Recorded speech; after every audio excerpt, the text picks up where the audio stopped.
Hi friends, എല്ലാവർക്കും നമ്മുടെ ചാനലിലേക്ക് സ്വാഗതം. ഇന്നത്തെ വീഡിയോയിൽ നമ്മൾ നോക്കാൻ പോകുന്നത് Moto G8 Power Lite gaming review ആണ്. നമുക്ക് അത്ര നല്ലൊരു പെർഫോമൻസ് അല്ല, അത്ര നല്ലൊരു ഗെയിമിംഗ് പെർഫോമൻസ് അല്ല നമുക്ക് Moto G8 Power Lite കാണാനായിട്ട് സാധിച്ചത്. ഒരു 9000 രൂപ ബഡ്ജറ്റിൽ ഇറങ്ങുന്ന ഡിവൈസ് ഒക്കെ തന്നെയാണ്. ഒരു എന്താ പറയുക, ഒരു ടോപ്പ് സെഗ്മെന്റോ അല്ലെങ്കിൽ ടോപ്പ് പ്രൈസിംഗ് സെഗ്മെന്റിലോ ഒന്നുമല്ല, ഒരു ബഡ്ജറ്റ് ഫ്രണ്ട്ലി ആയിട്ടുള്ള ഒരു സെഗ്മെന്റിലാണ് Moto G8 Power Lite ഇറങ്ങിയിരിക്കുന്നത്. നമുക്ക് മാർക്കറ്റിൽ കമ്പാരിറ്റീവ്ലി ലഭിക്കുന്ന മറ്റ് ഡിവൈസുകളെ വെച്ച് കമ്പയർ ചെയ്യുമ്പോൾ Realme 5i, Realme 5s, Narzo 10a, അതുപോലെ തന്നെ സാംസങ്ങിൻ്റെ M10s, Vivo U10 മറ്റ് ഡിവൈസുകൾ വെച്ച് കമ്പയർ ചെയ്യുമ്പോൾ കുറച്ചും കൂടി ബെറ്റർ ആയിട്ടുള്ളൊരു ഗെയിമിംഗ് നമുക്ക് ലഭിക്കുന്നുണ്ട്. അപ്പോൾ ഇപ്പോൾ നമുക്ക് just overall Moto G8 Power Lite gaming performance ഒന്ന് കളിച്ചു നോക്കാം.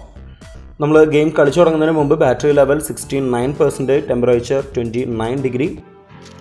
നമുക്ക് Moto G8 Power Lite Pubg default settings വരുന്നത് smooth graphics, medium frame rate ആണ്. നമുക്ക് മാക്സിമം ഗ്രാഫിക്സ് ലെവൽ ബാലൻസ്ഡ് വരെയാണ് ഓപ്ഷൻ ഉള്ളത്. HD ഗ്രാഫിക്സ് ഓപ്ഷനൊന്നും നമുക്ക് Moto G8 Power Lite ലഭിക്കുന്നില്ല. നമുക്ക് മാക്സിമം മീഡിയം ഫ്രെയിം റേറ്റിൽ വരെയാണ് കളിക്കാനായിട്ട് സാധിക്കുക. ഹൈ ഫ്രെയിം റേറ്റിൽ കളിക്കാനുള്ള ഓപ്ഷൻ നമുക്ക് ലഭിക്കുന്നില്ല. Moto G8 Power Lite 5000 mAh battery, 6.5 ഇഞ്ചിൻ്റെ HD+ display, media tech Helio P35 പ്രോസസ്സറും നമുക്ക് ലഭിക്കുന്നുണ്ട്. 9000 രൂപ ബഡ്ജറ്റിലാണ് Moto G8 Power Lite നമുക്ക് ലഭിക്കുന്നത്. റോയൽ ബ്ലൂ, ആർട്ടിക് ബ്ലൂ എന്ന 2 കളർ വേരിയൻസിൽ 4GB റാം, 64GB വേരിയൻറ്റുകൾ നമുക്ക് ലഭിക്കുന്നുണ്ട്. നമുക്ക് മാർക്കറ്റിൽ ഈ ഒരു പ്രൈസ് സെഗ്മെൻറ്റിൽ കമ്പയർ ചെയ്യുകയാണെങ്കിൽ ഓപ്പോ ഇറക്കിയ ഓപ്പോ A12 എന്ന മോഡൽ നമുക്ക് കുറച്ചും കൂടി പ്രൈസ്ഡ് ആണ്. അതുപോലെ തന്നെ 3GB റാം വേരിയൻറ്റിനാണ് ഒരു 10000 രൂപ ബഡ്ജറ്റൊക്കെ വരുന്നത്. അതുപോലെ തന്നെ Realme Narzo 10a ആണെങ്കിലും നമുക്ക് 3GB റാം വേരിയൻറ്റിനാണ് 9000 രൂപ വരുന്നത്. അപ്പോൾ ആ ഒരു വ്യത്യാസം പ്രൈസിലാണെങ്കിലും ഫീച്ചേഴ്സിലാണെങ്കിലും ആ ഒരു വ്യത്യാസം വരുന്നുണ്ട്. പക്ഷെ നമുക്ക് ഗെയിമിങ്ങിലേക്ക് വരുമ്പോൾ എത്രത്തോളം ആ ഒരു ചേഞ്ച് എഫക്റ്റ് ചെയ്യുന്നുണ്ടെന്ന് നമുക്ക് നോക്കാം.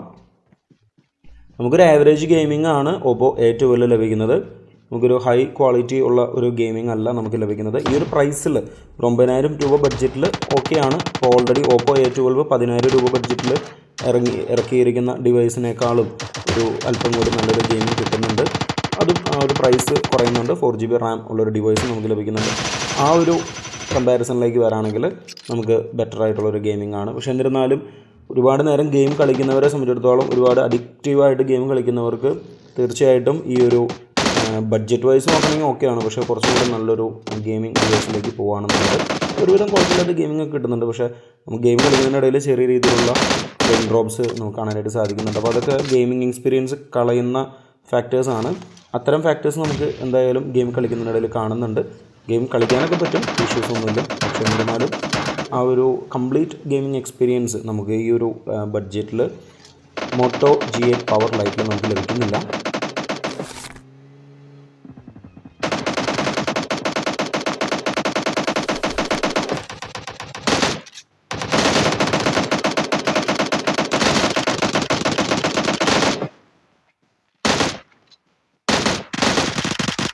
നമ്മളൊരു 20-25 മിനിറ്റ് സമയമാണ് നമ്മളിപ്പോൾ PUBG കളിച്ചിരിക്കുന്നത്.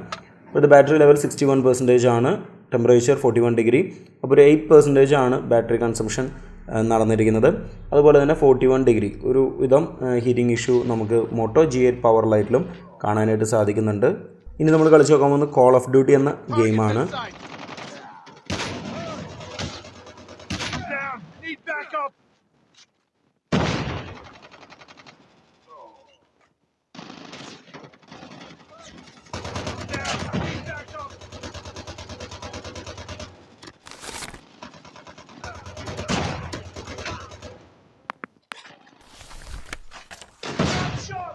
കോൾ ഓഫ് ഡ്യൂട്ടി നമുക്കൊരു ആവറേജ് ഗെയിമിംഗ് പെർഫോമൻസോട് കൂടി നമുക്ക് Moto G8 Power Lite കളിക്കാനായിട്ട് സാധിക്കുന്നുണ്ട്.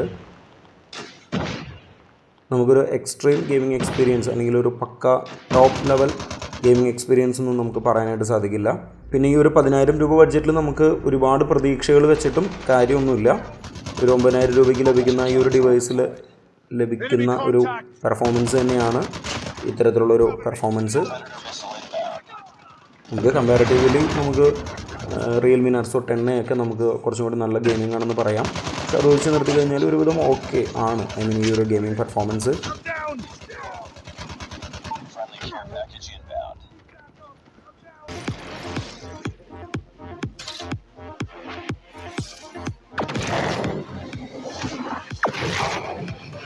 നമുക്കിനി Asphalt 9 എന്ന racing game Moto G8 Power Lite കളിച്ച് നോക്കാം.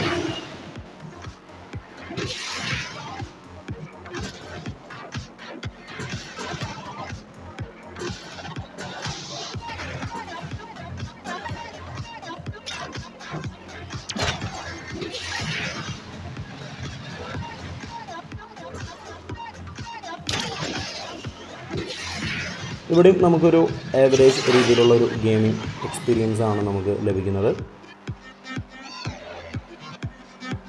വലിയ ലാഗും അല്ലെങ്കിൽ മറ്റു ഇഷ്യൂസൊന്നും ഇല്ലാതെ തന്നെ നമുക്ക് ഗെയിം കളിക്കാനായിട്ട് പറ്റുന്നുണ്ട്.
നമുക്ക് Pess 2020 ഒരുവിധം ഏവറേജ് ഗെയിമിംഗ് ക്വാളിറ്റിയോട് കൂടി നമുക്ക് കളിക്കാനായിട്ട് സാധിക്കുന്നുണ്ട്.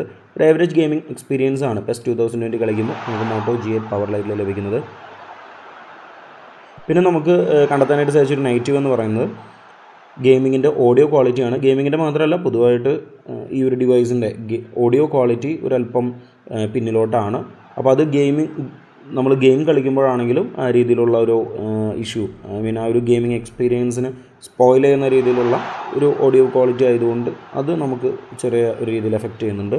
ഹെഡ്സെറ്റ് കുത്താണെങ്കിൽ ഒരു കുറച്ചും കൂടി ബെറ്ററായിട്ട് നമുക്ക് ഗെയിമിങ്ങിൻ്റെ ഓഡിയോ ക്വാളിറ്റി നമുക്ക് ലഭിക്കുന്നുണ്ട്.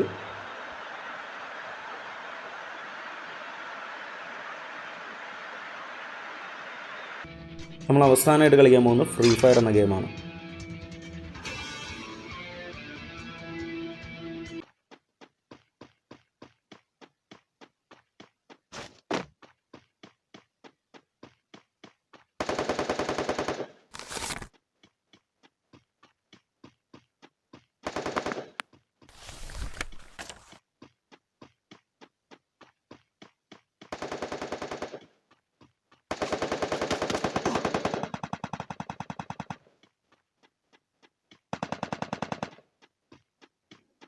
ഫ്രീ ഫയർ നമുക്ക് ഒരുവിധം ആവറേജ് ക്വാളിറ്റിയിലാണ് കളിക്കാനായിട്ട് സാധിക്കുന്നത്.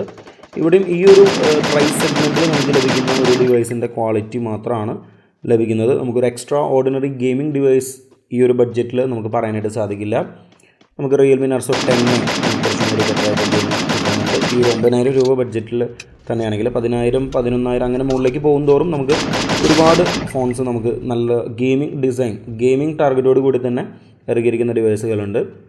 അപ്പോൾ അത്തരം ഓപ്ഷനുകളിലേക്ക് ബഡ്ജറ്റ് കുറച്ച് കൂട്ടാമെന്നുണ്ടെങ്കിൽ അങ്ങനെ പോവുകയാണ് പ്രത്യേകിച്ച് ഗെയിമേഴ്സിന് നല്ലത്. ജനറൽ യൂസിന് ഫോൺ അത്ര ഇഷ്യൂ ഒന്നുമില്ല.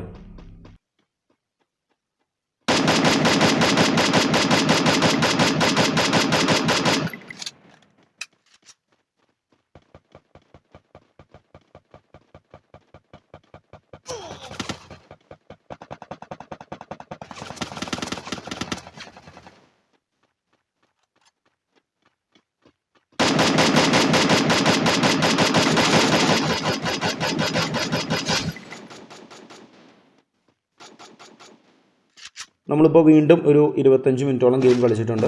ബാറ്ററി ലെവൽ 53% ആണ്. അതുപോലെ തന്നെ 39 ഡിഗ്രിയാണ് ടെമ്പറേച്ചർ. അപ്പോൾ ഹീറ്റിംഗ് ആ ഒരു 39-41 റേഞ്ചിലാണ്. റൂം ടെമ്പറേച്ചർ 28 ഡിഗ്രിയിൽ നിൽക്കുമ്പോൾ ഫോൺ ഹീറ്റ് ആവുന്നത്. അതുപോലെ തന്നെ ബാറ്ററി കൺസംഷൻ നമുക്കൊരു 25 മിനിറ്റ് 30 മിനിറ്റ് നമ്മൾ ഗെയിം കളിക്കുകയാണെങ്കിൽ ഏകദേശം ഒരു 10% ചാർജ് നമുക്ക് ഡിവൈസിനകത്ത് കുറയുന്നുണ്ട്. അപ്പോൾ വീഡിയോ ഇഷ്ടമായെങ്കിൽ തീർച്ചയായും സബ്സ്ക്രൈബ് ചെയ്യണം. അതുപോലെ തന്നെ തീർച്ചയായും മുന്നോട്ട് നമ്മളെ സപ്പോർട്ട് ചെയ്യണം. അപ്പം അടുത്ത വീഡിയോയിൽ കാണുന്നത് വരെ ബൈ.